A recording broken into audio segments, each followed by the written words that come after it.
Welcome to the Saturday Night Live Afterparty.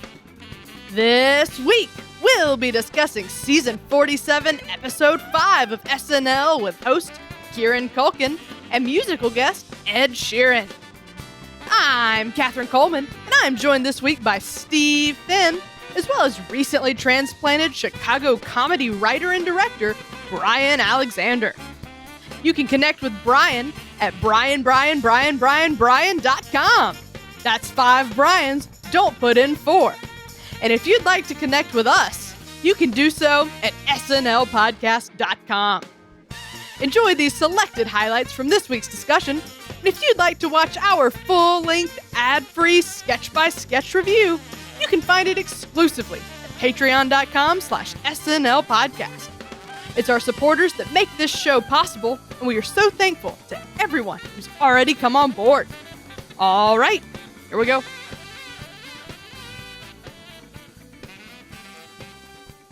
Hello, everybody. This was an episode with a surprising number of cameos and great moments, shoulder lifts, revealing personal stories. There's so much to discuss here. But first, we got to introduce you to my pal, Brian.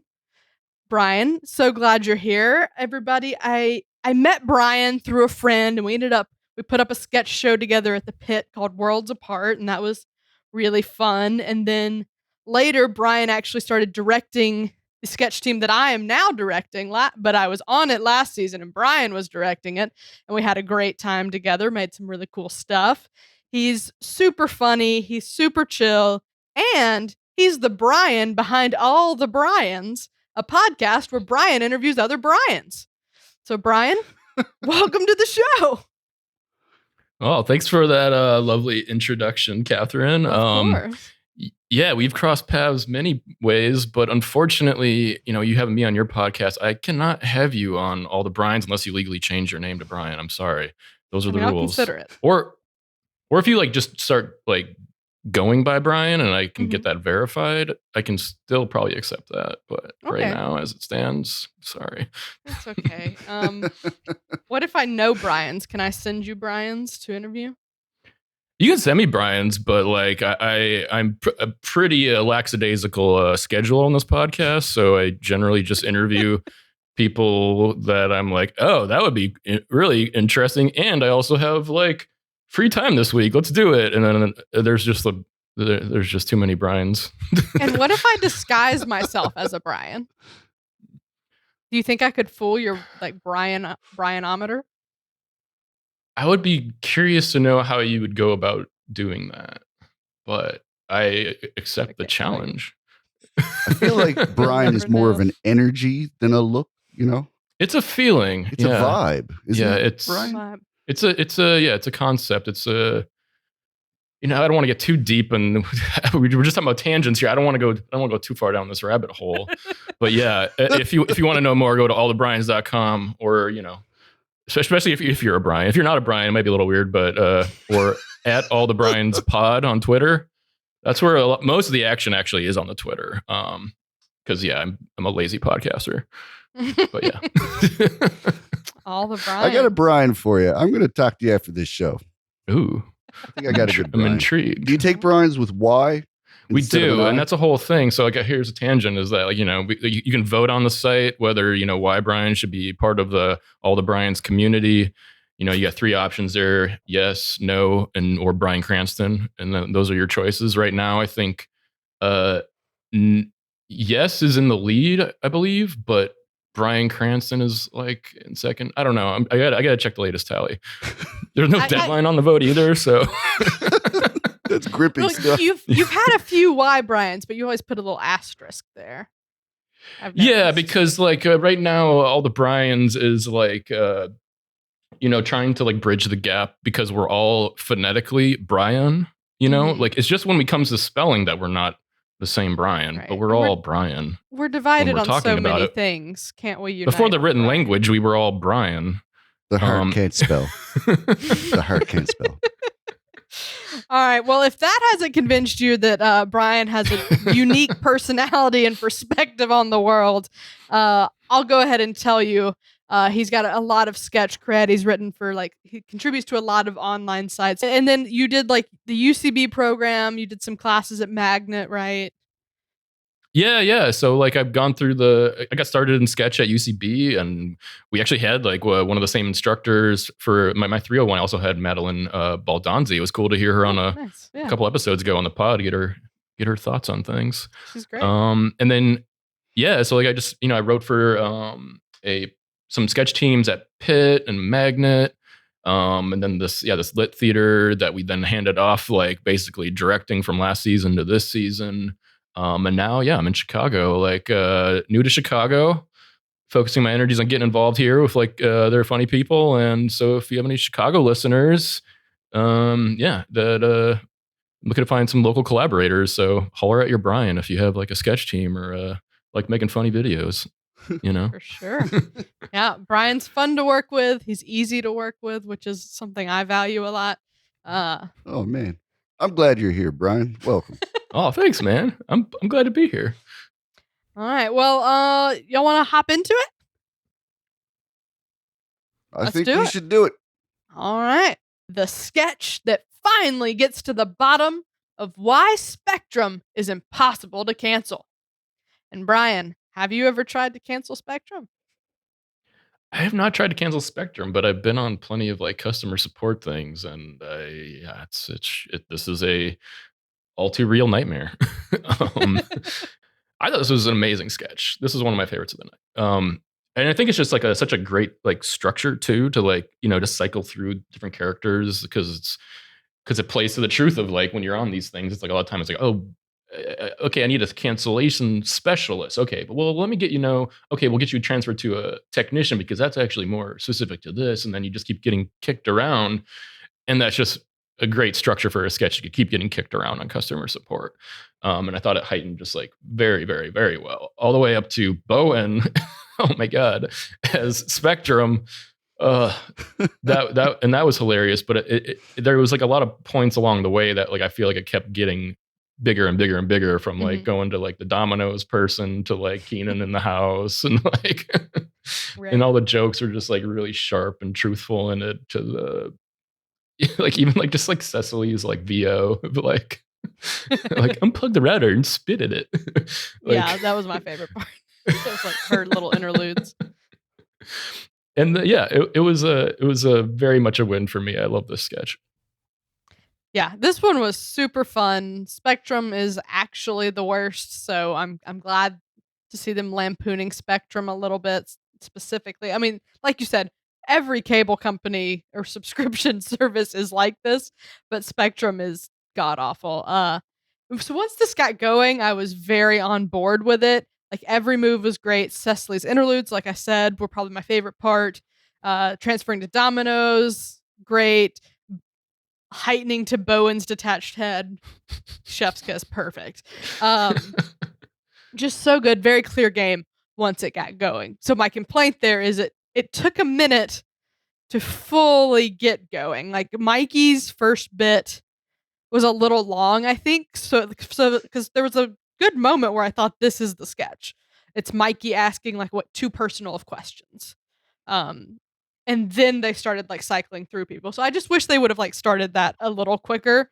But like it's still totally a win. Like it's very, very fun. I loved it. Steve, how'd you feel? They keep making sketches about jobs I used to have, and it's freaking me out. I worked for a company called Rogers. Well, I didn't work for them, but I worked in a call center that took Rogers calls. They were a client. And this was right out of high school for me. So that's how I entered the workforce, is just making people want to tear their hair out. And I got yelled at a whole bunch. While this is a more humorous version of that, it rings very true. So I was happy to see that it was an ensemble sketch.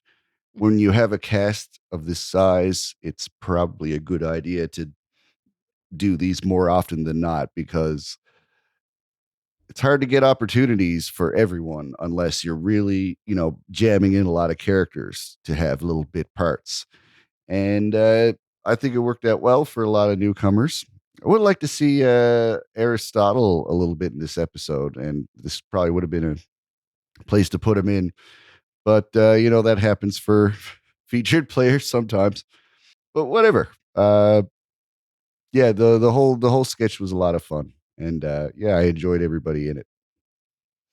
Yeah, one thing I wanted to touch on was how they produced this was really interesting and not at all like how I thought they would have.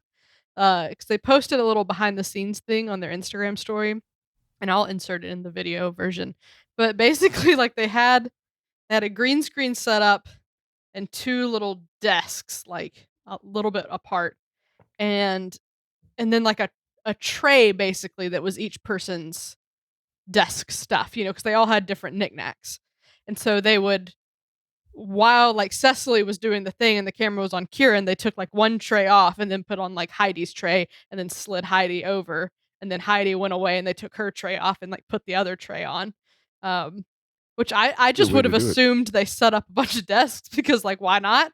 But yeah, it was very interesting to see that was going on behind the scenes while we had those little Cecily interludes, just chaotic energy. All right.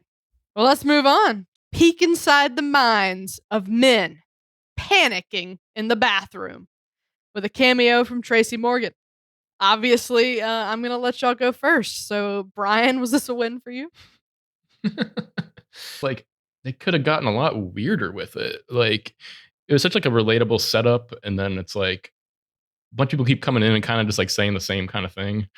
And it's like the Alex Moffat beat where he's like, I killed a man or whatever it was. And I was like, oh, okay, now we're getting going. And then it just kind of ended. I mean, I like the Tracy Morgan ending, but it was like, okay, I thought that Alex Moffat beat could have been like a middle beat, and then they could have kept going into some much weirder places than just like subtle observations in the men's room, which weren't like, I don't know. It was okay. It was just not my. I just thought they could have I just saw the potential to go so much weirder with this. And then in the show notes, I saw that this was written by the Please Don't Destroy People. So I was then kind of looking at it through that lens of like, well, oh, this could have just been a Please Don't Destroy video. Like they could have done all these like quick little cut to like inner monologue things in their style, which is like comes down to a lot of like impeccable timing and stuff. So I don't know. I thought it was okay, and just they could have just done. It could have been better. I don't know. Well, I know Chris and Bowen pitched it, so that's probably why it wasn't just a Please Don't Destroy video, even though they kind of Okay. picked it up and wrote it. Also, if they had done that, I don't think I would like it nearly as much. I don't know, because the performances from like Bowen and Chris really sold it for me. But Steve, what's your bathroom etiquette like? How was this for you? I'm guilty of all the things they did, from being of close proximity to my uh, urinating counterparts, or just blurting out weird things that are not common expressions as if they are, and everything in between. It's a really a good observational bit they got going here, and I like the dramatic stage play approach they took with the lighting, the cold blue, lighting their faces from the side when they go into their monologues. That was a great way of like uh kind of taking us out, and showing like how much we feel on the inside, and don't show, because I think we've all embarrassed ourselves in the bathroom enough, and yeah, I think we've all got a lot of good practice at hiding it, and that's what I like. I like how like they found a way to like visualize the inner voice. um yeah, it could have gotten to weirder places. Like I feel like what Alex was doing could have been like uh one step away from something even more ridiculous. I wonder uh if there was something cut for time like that. Now I'm looking at these things through that lens of like maybe there was like I just think more. it dress Alex was the capper. So I would think Something there was fell like another apart at beat. the end. Yes. They all Well, started jumping on top of each other like a bunch of children. yeah, that's And, because the Tracy Morgan thing was added because he was only there to be in like a Black Succession sketch, and then I guess they threw him into the end of this, and then some wires got crossed. And the YouTube version, they've cleaned up the end to where it cuts harder after he says his line. Oh, really? And they Mhm. just don't go full bouncy castle? Right. Okay, that's probably a good call. But But other than the awkward ending there was some fun to be had. yeah, Catherine, what is it like watching that sketch where it's like they could have said a lot of just random observations and you wouldn't about men's etiquette in a men's room and you might not necessarily know? Like how did you feel like watching this? well, thank you so much for asking. I mean, I got it. But I'm familiar with like the unspoken rules of the men's room. Like I've seen the jokes online. My husband's like told me about it before. Like I know that like you're not supposed to take the urinal next to the other guy. Like so like I'm sort of familiar with the lore here. And I think women in some ways do the same thing. To a much lesser thing because I think we're just generally like more okay with talking to people. Um, but like I got it. Like there wasn't, at least to my knowledge, there wasn't anything that like went over my head where I was like, was that a joke? I don't get it, you know? So yeah, I loved it actually.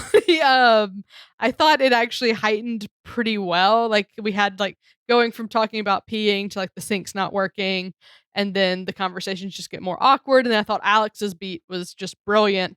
Um, and I actually thought this struck a nice balance of like commenting on a real phenomenon and being just elevated enough to be absurd without going too far. Like it still felt very grounded, and I actually was really kind of liking that about it. That like the heightening wasn't crazy, but it was like it subtly was there. Like they were getting like more and more awkward, you know. And then Alex came in and said I'd murdered a man in 2012. So I had a lot of fun. This was probably one of the biggest wins of the night for me. Yeah. So two-thirds of us agree that this was a big win. Brian's a little more middle of the road, and we'll allow it. That's okay. All right. Well, let's move on to Goober the clown. Tells the story of her abortion the day before her 23rd birthday. For obvious reasons, I'll talk about this one first. I found this really moving and really smart. As it started, I started to suspect, okay, she's speaking from experience here. Like I was suspecting like there's more to this character than just the clown. And then once Colin said, I don't remember exactly what it was, but something like Cecily, are you okay? That's when it was like, okay, she's genuinely on live TV right now, national television, telling the story of her abortion and like being proud of it and saying like I owe everything I have in my life to this. And that's really poignant and really brave and really vulnerable and really really scary. But then to just craft it so expertly, to take the intensity of that with Goober the clown is just such a smart move to like just it both masks the intensity of the subject matter and like the piece overall, but can also work as like a coping mechanism for the character of Cecily Strong, right? Like she wants to talk about this issue that's really important to her life, but maybe like she throws this humor in to make it both easier for her and more palatable for the audience. Like I just thought this was so smart and made great points, especially just like there's this section if you read it on the page where she just lays like 4 or 5 truth bombs in a row with just no jokes, and they're like, okay, so she's gonna do helium for that section to give it a little something, right?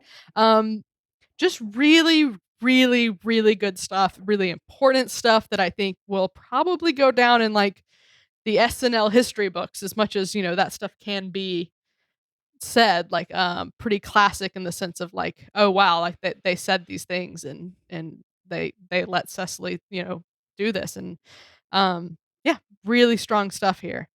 Steve, do you have any thoughts on Goober the Clown? Sure, sure. Uh, Definitely provocative. Uh, it certainly challenges anybody watching. Uh, it certainly, at least for me, it was a catalyst for introspection. Is like, how comfortable am I uh, with this topic of conversation? How much clown clownship do I have to paint over it to swallow it? So that's a good angle to take, and I think it successfully got some funny bits out of something that you know. Uh, I mean, it shouldn't be something that's super depressing. It's not necessarily something that should be seen as like a big tragic event, and but yeah, like taking something that's usually spoken in a more serious tone and finding a way to merit uh its presence on a comedy variety show. It does all that. Uh, I feel like some of the technical things that went wrong are unfortunate. Like I just wish it went better technically, just so that those points landed better. Because the idea was so great, but when the horn didn't honk, or her tire stayed vertical the whole time, uh, it's a little complaint. But to have a little bit more of the actual clown act land a little better, as well as like the helium part did. Uh, that would have made it, I guess, a little bit, a little bit cleaner. But Mhm. it's live television. It's not like it didn't go well. It went well. Like the idea definitely came across there. Uh, but yeah, I'm sure Cecily's thinking, "Oh, I wish that horn had honked." I wish those moments didn't fall flat. Because the whole point of it was to be distracting and say, look over here, and don't look straight at what I'm telling you Mhm. about, because we're a bunch of you know cowards who can't talk about this without a colorful clown lens. Yeah, they did fix a couple of the things in the upload, like they adjusted Colin's audio to where they were pulling it more from like a boom mic. Because one of these days they'll be like, "Hey, when Cecily throws water at Colin, it messes up his lav mic, so we should have a Yeah, backup more prepared." Just very consistently in these things, it's like, guys, get a boom ready to go because it's there's gonna got to be get a wet. lav graveyard somewhere Mhm. in that studio. But yeah, Brian, you have any thoughts on this one?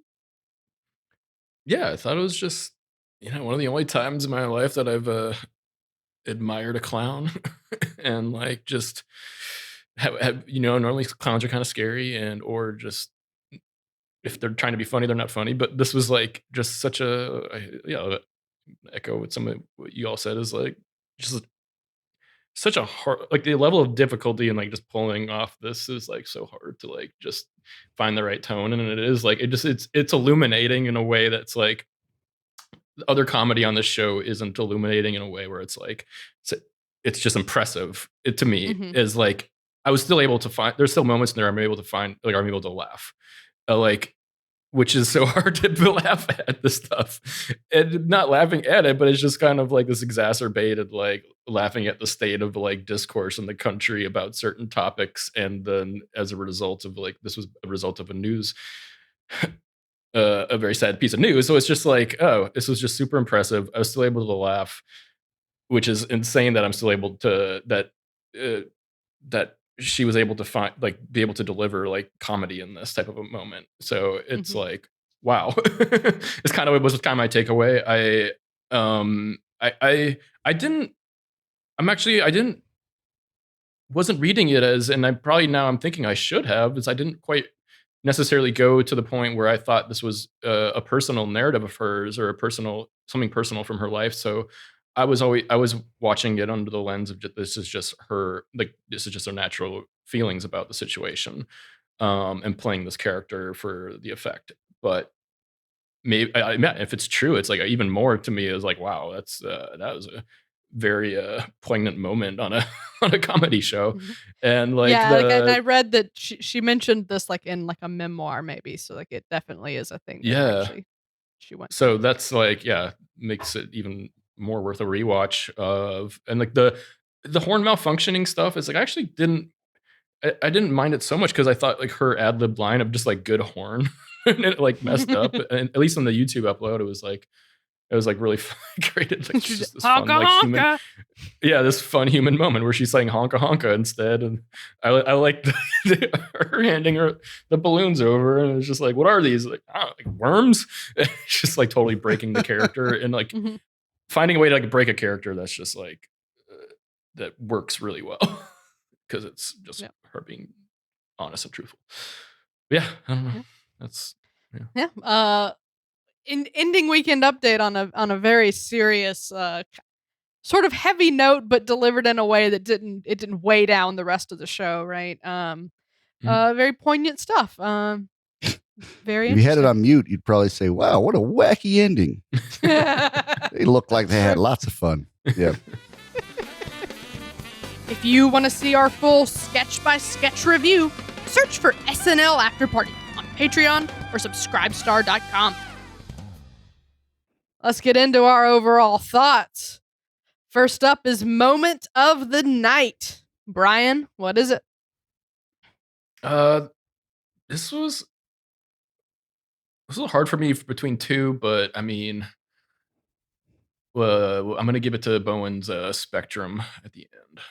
I Oh, really enjoyed, like, and I was saying how like I just love how they even like use like the audio to set it up, like Mhm. Mikey Day just like creating this like dramatic like moment, and then there's like this reveal of Bowen and this like, yeah, another like just like stand up this embodied head and just like having all power, like he's just this absurd heightened moment. I really paid off. I just, yeah, I love that moment. And I guess it Yeah. wasn't maybe one, I don't know if moments allowed to be like one beat, but it was like, I Yeah. don't know, that whole the reveal, the beat, the lines he had, everything there at the end I just loved. Yeah. That counts as a moment. That's good. And that was a very good moment. I love they did a great job. Like those little lights on his head were a really good touch too. Just shout out to Louis in the makeup department. Um I was a little torn, part of me wanted to say like, I don't know, I'm realizing I'm just kind of a sucker for these nice moments. Like Dion coming on was like, "Oh, yay," Um but as far as like the best joke, the best moment of the night for me, it has to be Alex Moffat hitting the wall, pausing for a minute and saying, I killed a man in 2012. that was just such a great heightening move right there at the end. Alex delivered it perfectly. That was just brilliant. I got a big laugh. So that's my moment. Steve, what's yours? there's so many moments. This is a moment filled episode, and I know you could say that. All episodes are filled up with moments, but I mean, like true noteworthy little things that could make the moment of the night title. So it's hard to pick. I could pick one of the great uh book criticisms from Heidi's character in the cold open. Uh, there was a lot of great little one-liners in Chris Redd's Lamborghini theft sketch. Uh, I think I'm gonna have to go with No Nut November, as that as was mentioned in one of the pre-recorded uh, hold recordings for the Spectrum sketch. Doing No Nut November? Spectrum's got you covered with a selection of sex and nudity-free movies on demand. No Nut November? But yeah, it was like blink and you miss it. He does repeat it, but like uh, just hearing that, uh, you know, obviously, I spend too much time on Reddit to be this familiar with terms like this, but yeah, just hearing it on television is yeah, it's fun to get a good shock that you're not expecting. I mean, that's where humor comes from. Sure. Fair enough. Let's talk about best sketch. Brian, what is it? Yes, sketch of the night for me was I feel predictable because Catherine thought I was going to like the sketch, but yeah, it was the jockey for me. I just know you Um, well. Yeah, it was the jockey. Yeah, that's probably the only one. I mean, not the only one, but like the only one I may like ask a friend if they've seen it or like reference it in the future and be like, oh, let me pull up the jockey. Right. Yeah. Yeah. I mean, you have just a very absurdist sense of humor, so that one was for you. uh, and I liked it too. I'm gonna give it to the men's room. I know you maybe didn't like it as much, but I thought it was, for me, it was between Spectrum and the men's room. And the men's room, I think, just has a lot more rewatch value to me. I don't know, a little more going for it. Just, I don't know, delightfully silly. With excellent performances in it. Like everybody did such a good job. Um, and Tracy Morgan was just random as hell, but I don't know, I'll roll with it.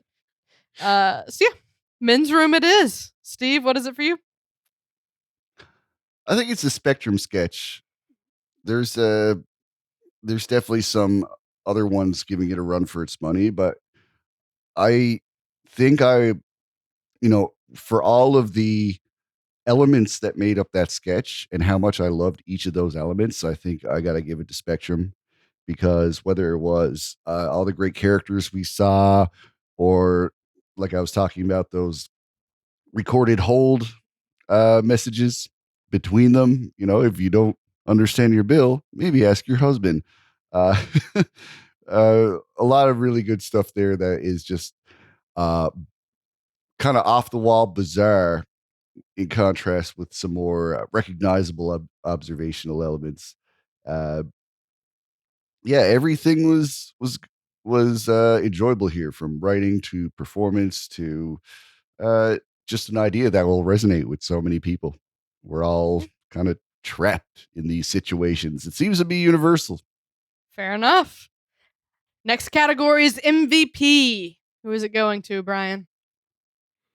Oh, I feel like similarly to I think Steve felt about Moment of the Night, where this to me was just so hard. It's like there was such an evenly casted show, like just full like ensemble show that was like in a good way.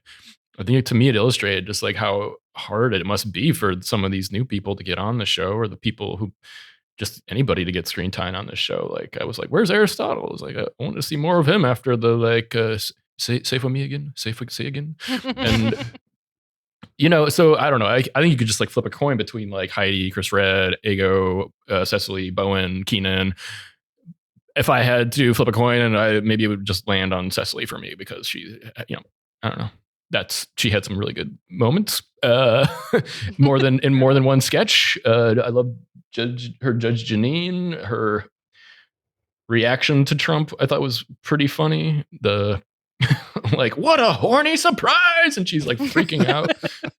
And then all of her Spectrum VO lines, like Steve is saying, are all just solid. And then the sheer difficulty and then comedy of the clown was. So I think I have to give it to her. But I think it's very hard to choose in this show for this episode. Yeah.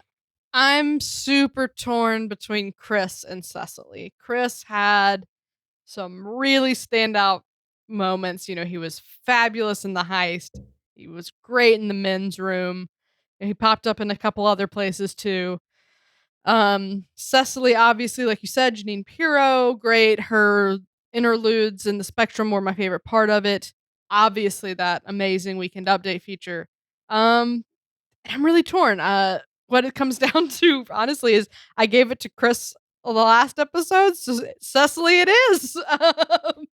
They both had just really, really great nights, and but Cecily definitely takes a step further with a weekend update feature that is so I'm gonna say iconic. So yep, Cecily Strong MVP. Steve, who are you giving it to? I'm gonna go with Cecily with this one. I think she's Unanimous uh, MVP. yes. Let's make it unanimous. She's been all over this episode. She did a lot of heavy lifting. Leading the cold open and having to sew that all together. Plus, dealing with some sensitive personal material in Weekend Update. It might be easy to say someone like James Austin Johnson should get it for like debuting their Trump. But, when I did a little bit of homework to see what these new people were all about, that's one of the first things I saw. So it's not like I'm surprised to see how good of a Trump is. I already know what it is, and it's great. Uh, but yeah, I guess I took the surprise element out of it for myself by doing uh, that research when he got hired. And Cecily is obviously we've seen Judge Pirro before, but yeah, I'd say the majority of the reason I'm giving it to her is for uh, the clown bit on Weekend Update. All right, that's a rare one. We often have like a unanimous best sketch or rating, but MVP is a more rare to get a unanimous on. So good job, Oui, Cecily, it if is you're true. listening. Let's get into the big one though. On a scale of classic, great, decent, weak, or train wreck, Brian, how would you rate this episode? I would probably like a decent plus. Is that allowed? John's not Or here, great so sure. minus. um, yeah, somewhere around there, I'd say it was good. I was worried that I would come on this podcast and worst case scenario, Kieran would be like be a train wreck, and then we just have to talk about a bunch of things that weren't fun or something. So I was like, came out of the episode just like, oh, that was fun. There was fun moments. There were definitely some moments where I was like, oh, it could have been so much better. But yeah, it was. Yeah, it had some really fun sketches. I'll definitely come back to watch the Jockey and the Spectrum one, and there's plenty of fun moments in the other ones too. Dionne Warwick one that's going to go down as the culmination of a trilogy potentially, Right. or at least a significant moment in Right. a ongoing thing. But yeah, it's a solid episode. Yeah, I this was a really good episode for me. In the first half in particular, I was like, could this be a Yeah, classic? Like it was just going really strong. One thing holding me back even in the first half was like, I don't know if Kieran Culkin is a known enough host for it to be a classic, and almost no matter how good the show is. But if we look at the first half of the show and we take away the connotation of the word classic and just say like 5 out of 5, it's there. But then the back half of the show, I just was not as warm on. So I'm gonna ultimately land great, but this was very, very highly ranked for me. I thought this had some really, really solid stuff in it. Kieran did a great job, and just some great writing, great premises on the show as a whole tonight. Steve, what's your rating? Those, yeah, just dancing with the word classic. It there is an argument to be made. I don't know if I'll be going that route, but for a classic episode, there's a couple of things that I think should be involved there. Like, there should be some kind of tie into the history of the show, like we saw in the monologue. Talking about Kevin Nealon lifting it up when they do self-referential stuff like that, and kind of reference other eras of the show. It, it it feels good to be a fan in those moments, I think. And the fact that this is 30 years coming, and we may look back on this as, oh, this is the first time James Austin Johnson did Trump on on the that's show. true. There's a lot of things that may uh end up being big moments historically. I'm giving it a great, just because I spent most of the time expecting to say that Mhm. as we recorded. So I think I'm going to land there because the sketches were pretty amazing. I thought this was a bit of a upgrade from the last few episodes. So just by contrast and how I've been feeling watching the show, yeah, we're hitting great. The great meter is definitely where we're headed. So we got what, one decent plus, if we're gonna call it Well, that. I feel like Great after minus. hearing you guys, I should maybe I can I'll put it solidly in the great category because you guys maybe watch more of the I didn't watch all of last season. I don't know, but I think you guys seen all of this season. But yeah, I feel convinced now. This was a great episode. If that I have plus no on your backbone, decent, is what I'm saying. No. well, if that plus was like a 0.5 or up, we do We can tend round to it up. round. Yeah. We tend to round here. All right, well, I mean, we'll take it. A unanimous great. Good first time host. Came out a little nervous on the start, but ultimately performed super well. Lots of absurd stuff up top. Lots of fun stuff going on here. I'm glad we all liked it. And Brian, thank you so much for being here. This was super fun. Thanks for having me. This was this was a great time. It's fun to unload my Succession thoughts and my Green Bay Packer thoughts.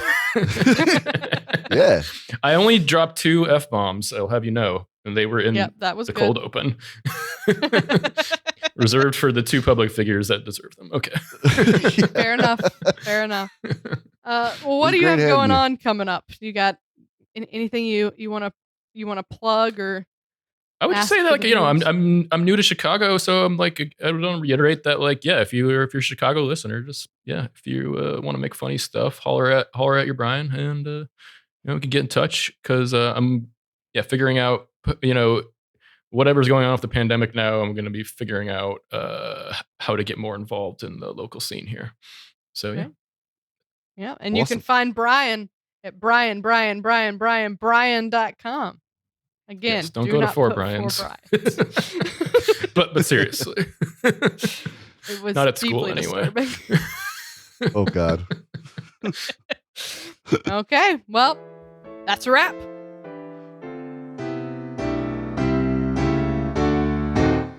Thanks to Brian Alexander and Steve Finn. And thanks as well to our most generous patrons, Sam Bowers, Neil Weinstein, Justin Gardner, Grace Kogan, and Brian Clark. If you're enjoying our show, please subscribe on YouTube or wherever better podcasts can be found. Your subscription helps us grow, and your support is greatly appreciated. We'll be back in 1 week when SNL returns with host Jonathan Majors and musical guest my girl Taylor Swift. But until then, this has been episode number 146 of the Saturday Night Live Afterparty podcast. I'm Catherine Coleman. That's my story, and I'm sticking to it.